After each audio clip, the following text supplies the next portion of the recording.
আল্লাহ তাআলা অশেষ রহমত। আল্লাহ তাআলা কি না করতে পারেন। বেগম খালেদা জিয়াকে কাঁদিয়েছে, তাকে ঘর ছাড়া করেছে, ঘর থেকে বের করে দিয়েছে। 40 বছরের স্মৃতি বিজড়িত ঘর, যে ঘরে তারেক রহমান, আরাফাত রহমান কুকু জন্মগ্রহণ করেছে। কিন্তু আল্লাহ তাআলা কি করলো? বেগম খালেদা জিয়াকে ঘর ছাড়া করলো, যে সেই শেখ হাসিনাকে আল্লাহ তাআলা আজকে দেশ ছাড়া করেছে। দেখি না কে করলো? জোরে বলেন আল্লাহ। কে করলো? আল্লাহ। আল্লাহ আল্লাহ সব কিছু করতে পারে। অতএব ধৈর্য ধরে সকলে মিলে একসঙ্গে কাজ করবেন এবং আল্লাহকে স্মরণ করবেন।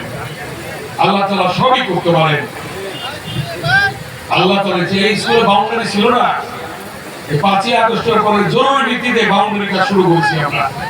মনে আছে আপনাদের? আজকে কি বাউন্ডারি হয়েছে দেখেন আপনারা। ওইদিকে আরেকটু ওইদিকে কলেজে দেখবেন বিল্ডিং কাজ চলতেছে, 4 তলা বিল্ডিং এর কাজ। অতএব আল্লাহ তাআলা সবই করতে পারেন। তাই আপনাদেরকে আমি অনুরোধ করব, বিএনপির প্রতিটি নেতা কর্মী, অঙ্গ সহযোগীর প্রতিটি নেতা কর্মী ধৈর্য সহনশীলতা নিয়ে কাজ করবেন এবং এলাকায় শান্তি শৃঙ্খলা বজায় রাখার ক্ষেত্রে প্রশাসনের সাথে সহযোগিতা করবেন। আমি আরেকটু অনুরোধ করবো আপনাদের, 17 বছর আগে এলাকায় মাদক ছিল না, থাকলেও খুব চোখের আড়ালে, কিন্তু 17 বছর মাদক ভরে গিয়েছে। আমি অনুরোধ করবো, যারা ছাত্র ছাত্রী ছাড়া আরো যারা এখানে আছেন, প্রত্যেকে খেয়াল রাখবেন কেউ যেন মাদক সেবন না করে, কেউ যেন মাদক বিক্রি না করে। যে করবে প্রশাসনকে খবর দেবেন। ইতিমধ্যে প্রশাসন বিশেষ অভিযান শুরু করেছে মাননীয় প্রধানমন্ত্রী তারেক রহমানের নির্দেশে। সেই অভিযান চলছে, অভিযান চলবে। প্রশাসনের সাথে বিএনপি প্রতিটি নেতা কর্মী আপনারা অংশগ্রহণ করবেন।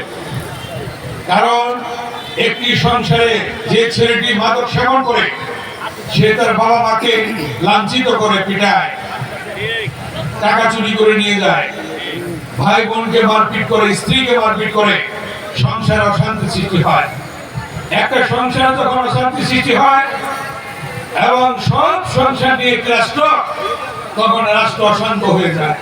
অতএব রাষ্ট্রকে শান্ত রাখতে হবে, সংসারকে শান্ত রাখতে হবে, সংসারকে ভালো রাখতে হবে, পরিবারকে ভালো রাখতে হবে। এদিকে আপনারা দয়া করে খেয়াল রাখবেন। আপনারা দেখেছেন মাননীয় প্রধানমন্ত্রী তারেক রহমান বৃষ্টির মধ্যে সিলেটে গিয়ে ছাতা ধরে তার স্ত্রীকে তিনি বৃষ্টি ভেজা থেকে রক্ষা করেছেন। এটা শুধু তার স্ত্রীকে বৃষ্টি ভেজা থেকে ছাতি ধরে রক্ষা করা নয়, সারা বাংলাদেশের জনগণকে এই ছাতা আজকে তারেক রহমান ধরে রেখেছে জনগণের শান্তির জন্য, জনগণের সুখের জন্য। খুব মিনিংফুল, অর্থবহ এটা। এক হাতে ছাতা, আর এক হাতে তার স্ত্রী হাত ধরে বৃষ্টির মধ্যে তাকে বৃষ্টি ভেজা থেকে রক্ষা করলেন। অতএব এভাবে আপনারাও যারা বড় আছেন, ছোট আছেন, যাদের স্ত্রী আছে, আপনারাও সেই নিজেদের স্ত্রীকে এভাবে দেখে শুনে রাখবেন, আদর করবেন।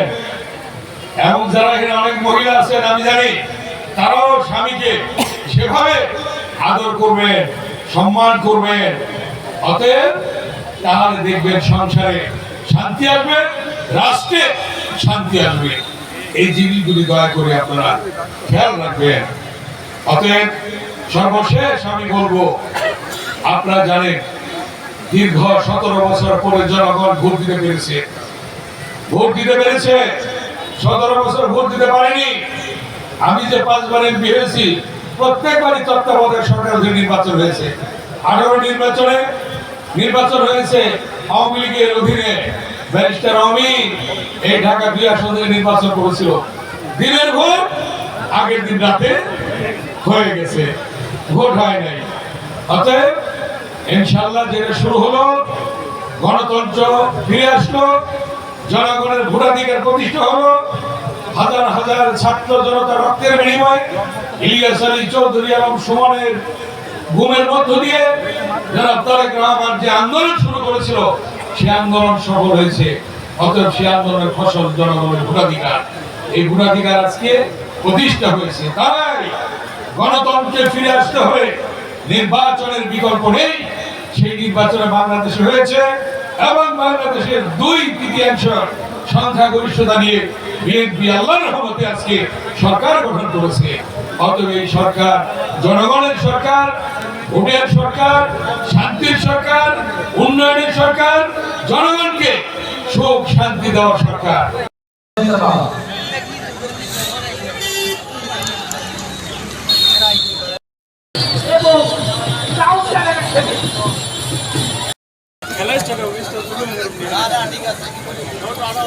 প্রবেশ করেছেন।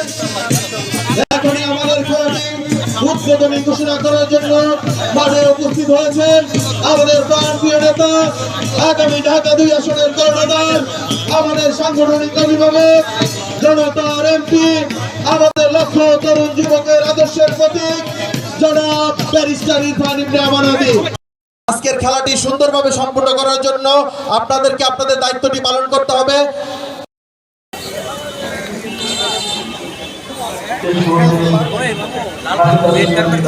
তিনি ইতিমধ্যেই উদ্বোধন ঘোষণা করলেন, আমরা ধন্যবাদ।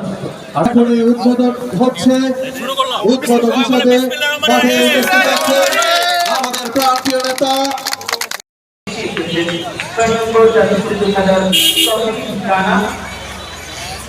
Pablo